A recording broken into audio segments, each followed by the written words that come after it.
అందరికీ నమస్కారం. శ్రీ మాత్రే నమః. ఓం నమ శివాయ. ఓం శ్రీ సాయిరామ్.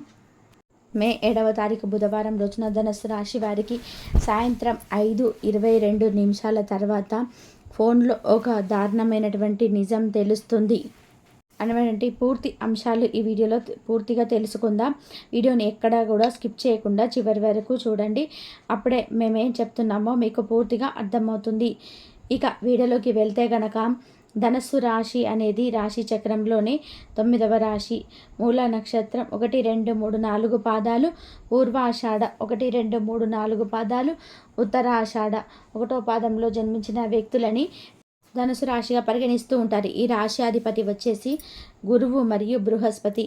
ఎప్పుడైనా మన రాశిలో గురువు అనుకూలంగా ఉంటే, మనకు గురు బలం అధికంగా ఉంటే, ఇక ఆ రాశి వారి జాతకం అనేది రాత్రికి రాత్రే మారిన ఇక ఆశ్చర్యం లేదు అని చెప్పుకోవచ్చు. ఎందుకు అంటే గురు బలం అనేది ఉంటే గనక ఖచ్చితంగా ఎవరి జీవితం ఎప్పుడు ఎలా మలుపు తిరుగుతుందో, ఎవరి జీవితం ఎప్పుడు ఎలా మారిపోతుందో, కటిక దరిద్రుడు కూడా ఏ క్షణాన ధనవంతుడు అవుతాడో తెలియదు. అలానే మనకు శనిదేవుడి యొక్క దుష్ప్రభావాలు ఉంటే కోటీశ్వరులు కూడా భిక్షవాడిగా ఎలా మారుతారో, అలానే గురుబలం అనేది మన పైన ఉంటే గనక మన రాశిలో, అలానే మన నక్షత్ర బలంలోని అలానే గురుబలం ఉంటే గనక ఇక ఖచ్చితంగా కూడా మన జాతకం మారిపోతుంది. ఏ క్షణాన ఏ విధంగా ఎలా మనం ధనవంతులం అవుతామో కూడా తెలియదు. అంటే మనం వెళ్తూ ఒక అలరాయి విసిరివేసినా సరే అది వజ్రంలాగా మారి తిరిగి మనల్ని మన ధనవంతులుగా చేసే అవకాశం అయితే ఉండవచ్చు. ఇలా ఎవరి జీవితమైనా మారాలి అంటే ఖచ్చితంగా గురుబలం అవసరం. అలాంటి గురువు ఇప్పుడు ధనుస్సు రాశి వారికి అనుకూలంగా ఉన్నాడు. ఇది వరకు ఈ రాశిలో ఉండేవారు ఎన్నో కష్టాలను, ఎన్నో బాధలను, ఎన్ని అవమానాలను ఎదుర్కొని ముందుకు వచ్చినా సరే మళ్ళీ వీరు కష్టపడుతున్న దానికి ప్రతిఫలం లేక చాలా బాధపడుతూ ఉంటారు.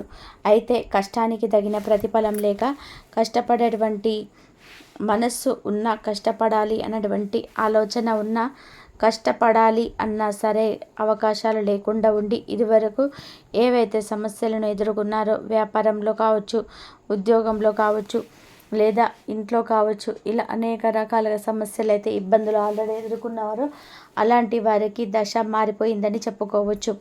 అంటే కొంతమందికి అనుకోవచ్చు, ధనుసు రాశిలో జన్మించిన వారు, మాది ధనుసు రాశి కానీ ఇంకా మా దశ ఏది మారలేదు, మేము ఎవరికి ఏం ఉపకారం చేయలేదు, అంటే ఎవరికి కూడా మేము ఎలాంటి హాని తలపెట్టలేదు, అందరికీ మంచి చేసినా సరే ఎవరికి కూడా అపకారం అయితే చేయకపోయినా మాకు మాత్రం ఏదో ఒక చెడు పట్టి పీడిస్తూనే ఉంటుంది, మా జీవితాలు ఇక మారవు అని చెప్పి అనుకుంటూ ఉంటారు. అయితే అలాంటి వ్యక్తులు ఎవరైతే ఉన్నారో కొన్ని దోషాలు మిమ్మల్ని వెంటాడుతున్నాయని గుర్తుపెట్టుకోండి. అలాగని చెప్పేసి దీనికోసం అని చెప్పి వేలు లక్షలు ఖర్చు పెట్టవలసిన అవసరం అస్సలు లేదు. మరేం చేస్తే ఆ దోషాలు తొలగిపోతాయి అంటే మనస్ఫూర్తిగా ఇష్టదైవారాధన చేయండి, నవగ్రహాల పూజలు చేయండి, ఆంజనేయ స్వామి వారి ఆలయంలో నువ్వుల నూనె సమర్పించి సాంబ్లవారికి తమలపాకుల మాలను సమర్పించండి. దానితో పాటుగా స్వామివారి యొక్క పాదాల వద్ద గన్నేరు పూలను మరియు మనం స్వామివారికి ఎంతో ఇష్టమైన జిల్లేడు పూలను అవి ఆంజనేయ స్వామి వారి పాదాల వద్ద పెట్టి మీ కోరికను చెప్పుకోండి. ఖచ్చితంగా మీకు అదృష్టం రాకుండా ఏవైతే చెడు శక్తులు ఉన్నాయో అవన్నీ తొలగిపోతాయి. మీ జాతకంలోని ఏలినాటి శని, పట్టి పీడిస్తున్న శని ఏదైనా ఉందంటే అవన్నీ కూడా తొలగిపోతాయి. ఎంతో కష్టపడి చదివిన ప్రతిఫలం లేదు, ఉద్యోగం అనేది రావటం లేదు, ఉద్యోగంలోని అనేక రకాల సమస్యలు ఎదురవుతూ ఉన్నాయి. అలానే పనిచేసే దగ్గర కూడా అవమానాలు ఎక్కువగా ఉన్నాయి. ఎంత పని చేసినా మాకు గుర్తింపు అనేది లేదు, ప్రమోషన్స్ అనేవి రావటం లేదు, సాలరీస్ పెరగటం లేదు అని ఎవరైతే బాధపడుతూ ఉన్నారో అలాంటి వారికి కూడా ఈ సమయంలో అనుకూలంగా ఉంది. శాలరీ అనేది రెట్టింపు అవుతుంది, పనిచేసే దగ్గర ప్రశంసల వర్షం కురుస్తుంది, మీ పై అధికారుల యొక్క మీ పనిని గుర్తిస్తారు, మీ టాలెంట్ని కూడా గుర్తిస్తారు, మీ హార్డ్ వర్క్ని కూడా గుర్తిస్తారు. దానితో పాటుగా మీకు ప్రశంసల వర్షాన్ని కూడా కురిపిస్తారని చెప్పుకోవచ్చు. మీ తోటి కొలీగ్స్ కూడా మిమ్మల్ని అభినందించడం కానీ, వారి కూడా మిమ్మల్ని ప్రశంసించడం కానీ జరుగుతుంది. ముఖ్యమైన పత్రాలను అందుకునే అవకాశం అయితే ఉంది. ఒంటరిగా ఉండే ధనుసు రాశి వారికి సాయంత్రం 5:22 తర్వాత మాత్రం ఒక వ్యక్తి పరిచయం అవ్వబోతున్నారు అనేటువంటి అంశాన్ని మర్చిపోవద్దు. కోర్టు సమస్యలు ఉన్నా, అలానే వ్యాపార సమస్యలు ఉన్నా, దానితో పాటుగా ఇంకా ఏవైనా సరే మీకు బిజినెస్ పరంగా కావచ్చు, వ్యాపార పరంగా కావచ్చు, పర్సనల్ విషయాలకు కావచ్చు, ఎవరికైనా అప్పు ఇచ్చినా వాళ్ళు తిరిగి ఇవ్వటం లేదనుకున్న ఇవన్నీ కూడా తొలగిపోయి ఇక మీకు ఈ సమయంలో అనుకూలత ఎక్కువగా ఉందని కూడా గుర్తుపెట్టుకోండి. మీకున్నటువంటి ప్రతికూల శక్తులు అన్నీ కూడా తొలగిపోయి అనుకూల శక్తులు అనేటివి ఎక్కువగా ఉంటాయి. అదృష్టం అయితే ఈ సమయంలో మిమ్మల్ని వెతుక్కుంటూ వస్తుందని చెప్పుకోవచ్చు. ఈ యొక్క ధనుసు రాశి వారికి, ఈ రాశిలో జన్మించిన వారికి ఇక జీవితం అనేది మారిపోబోతుందని చెప్పుకోవచ్చు. అదేవిధంగా ఇక ధనుసు రాశి వారు ఎవరైతే ఉన్నారో వారికి ఒక ఫోన్ కాల్ అనేది వస్తుంది. అది ఎప్పుడంటే సాయంత్రం 5:22 తర్వాత ఒక ఫోన్ కాల్ అయితే వస్తుంది. ఆ ఫోన్ కాల్లో ఒక న్యూస్ని విని మీరు ఎగిరి గంతేస్తారు.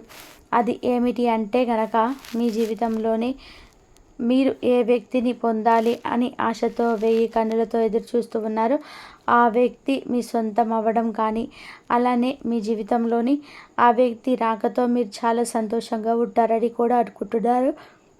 ఆ వ్యక్తి కూడా ఈ సమయంలో మీకు చేరువవుతున్నారని చెప్పుకోవచ్చు. దానితో పాటు ఈ విషయమే తెలుస్తుందంటే ఇది తెలియవచ్చు, లేదు ఇంకేదైనా షాకింగ్ విషయాలు కూడా తెలియవచ్చు. అంటే మిమ్మల్ని విమర్శించడం కానీ, మీరు ప్రాణంగా ప్రేమించిన వ్యక్తులు మిమ్మల్ని దూరం పెట్టడం కానీ, లేదు మీరు ప్రాణంగా కంటే ఎక్కువగా చూసుకున్నటువంటి వ్యక్తులు కూడా మిమ్మల్ని అవాయిడ్ చేయడం కానీ, లేదా మీరు అంటే చాలా ఒక వ్యక్తిని నమ్మారు అనుకోండి, ఆ వ్యక్తి మీకు నమ్మక ద్రోహం చేశారనేటువంటి అంశాన్ని కూడా మీరు వినే అవకాశం కూడా ఉంది. ఇలా మీరు ఇంతగా ఇష్టపడిన వ్యక్తి, ఇంతగా నమ్మిన వ్యక్తి నమ్మక ద్రోహం చేశారు అంటే ఒకసారిగా మీరు తట్టుకోలేకపోతూ ఉంటారు. మీ బాధలు ఎవరితో చెప్పుకోవాలో కూడా అర్థం కాదు. మీకు మీరుగా ఒంటరిగానే ఫీల్ కానీ చాలా చాలా అంటే బాధపడుతూ ఉంటారు. ఈ రాశివారు అయినా సరే ధైర్యంగా ఉండాలి. ఉన్న ధైర్యం చాలా అవసరం. కష్ట సుఖాలు ప్రతి మనిషికి కూడా ఉంటాయి. చిన్న కష్టం వచ్చినా, పెద్ద కష్టం వచ్చినా ఎదుర్కొనే దమ్ము ధైర్యం ఉండాలి. ఎందుకంటే ఈరోజు నిన్ను ఎంతగానో పట్టి పీడిస్తున్నటువంటి కష్టం ఉన్నా ఆ కష్టానికి నువ్వు తగిన ప్రతిఫలంగా కష్టపడి మంచి పొజిషన్లో ఉంటే నిన్ను ఆ కష్టానికి, ఆ బాధకు గురి చేసిన వ్యక్తులు రేపటి రోజున నిన్ను చూసి తలదించుకోవడం అనేది 100% జరుగుతుంది. ఎందుకంటే కాలం ఖచ్చితంగా ప్రతి ఒక్కరికి సమాధానం అయితే చెప్పి తీరుతుంది.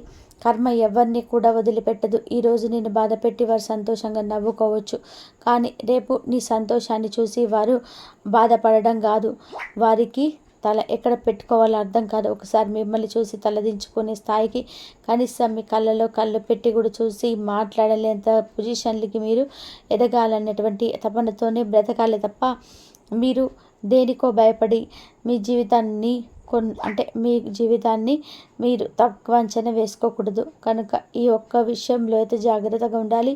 ఎలాంటి కష్టాలు ఎదురైనా సరే, ఏది ఏమైనా ఖచ్చితంగా కూడా ధైర్యంగా ఉండాలి. అలానే ఉద్యోగం ఒకటే కాదు, ఇంకా మీ లైఫ్ కెరియర్ ఇదే కాదు, ఏదైనా సరే విద్యార్థులు కావచ్చు, ఉత్తీర్ణత రాలేదన్నా కానీ ఇంకా కసితో పట్టుదలతో మీరు ఇంకా మంచి ఉత్తీర్ణత, మంచి ర్యాంకును కూడా సాధించే అవకాశం అయితే ఉంటుంది. అంతేకాదు చదువు ఒకటే ప్రతి దానికి పరిష్కారం కూడా కాకపోవచ్చు. ఎందుకంటే చదువు అవసరం, అత్యవసరం కూడా. లోక జ్ఞానం చదువు చాలా అవసరం. ఒకవేళ ఎంతగా మనం చదివినా అది మనకు అవ్వట్లేదు అనుకున్నప్పుడు దానిని మించి ఇంకేదో టాలెంట్ ఉందో నీలో దాగి ఉందని అర్థం. దానిని నీకు బయటకు తీయాలి అంటే చదువు ఒకటే అవసరం కాదు, స్కిల్ చాలా అవసరం, డిసిప్లిన్ అవసరం, దానితో పాటు ధైర్యం అవసరం, అలానే పట్టుదల అవసరం. చదువు ఒకటే కాదు, చదువుకోకుండా ఎంతోమందిని కూడా ఎన్నో పెద్ద పెద్ద అంటే స్థానాలలో ఉన్నటువంటి వ్యక్తులను కూడా ఉన్నాను. అలాంటి టాలెంట్ నీలో ఉంటుంది. తప్పకుండా దాన్ని వెలికి తీయడానికి ప్రయత్నం చెయ్యి. అలానే లోక జ్ఞానం చదవడం చాలా అవసరం. అలా అని చెప్పేసి చదువులో మంచి ఉత్తీర్ణత రాలేదు అని చెప్పేసి బాధపడుతూ కూర్చోకూడదు. అంతకు మించి సాధించాలి, అంతకు మించి ఇంకేదో సాధించాలి, ఇంకా సాధించాలి, లేదు నెక్స్ట్ టైం ఇంకొక మించి అద్భుతాన్ని సృష్టిస్తానని చెప్పేసి మీరు గట్టి పట్టుదలతో గట్టి పోటీని ఇవ్వాలి. ఇక ఇలాంటి పోటీలు ఇవ్వడం వల్ల అందరికీ కూడా ధనుసు రాశి వారికి మంచి మార్కులతో మంచితో పాస్ అవుతారని చెప్పేసి నమ్మకంతోనే ఉంటున్నారు. కాబట్టి నమ్మకంగా ఉండాలి అంటే ఆ భగవంతుడి మీద కూడా భగవంతుడి మీద నమ్మకం పెట్టుకోండి. భగవంతుడి ఆశీర్వాదాలు కూడా మీ పైన ఎప్పుడు ఉంటాయి. ఆ భగవంతుడు ఎప్పుడు మిమ్మల్ని ఆశీర్వదిస్తూనే ఉంటారు. భగవంతుడి కోరికలు మీకు ఎప్పుడు కూడా నెరవేరుస్తూనే ఉంటాడు. ఇంతవరకు చూసినందుకు ధన్యవాదాలు. ఈ వీడియో కనుక మీకు నచ్చినట్లయితే ప్లీజ్ లైక్ చేయండి, షేర్ చేయండి, సబ్స్క్రైబ్ చేయండి. మరొక మంచి వీడియోతో మళ్ళీ కలుద్దాము. ఛానల్ని మాత్రం తప్పకుండా సబ్స్క్రైబ్ చేసుకోవడం మాత్రం అస్సలు మర్చిపోకండి.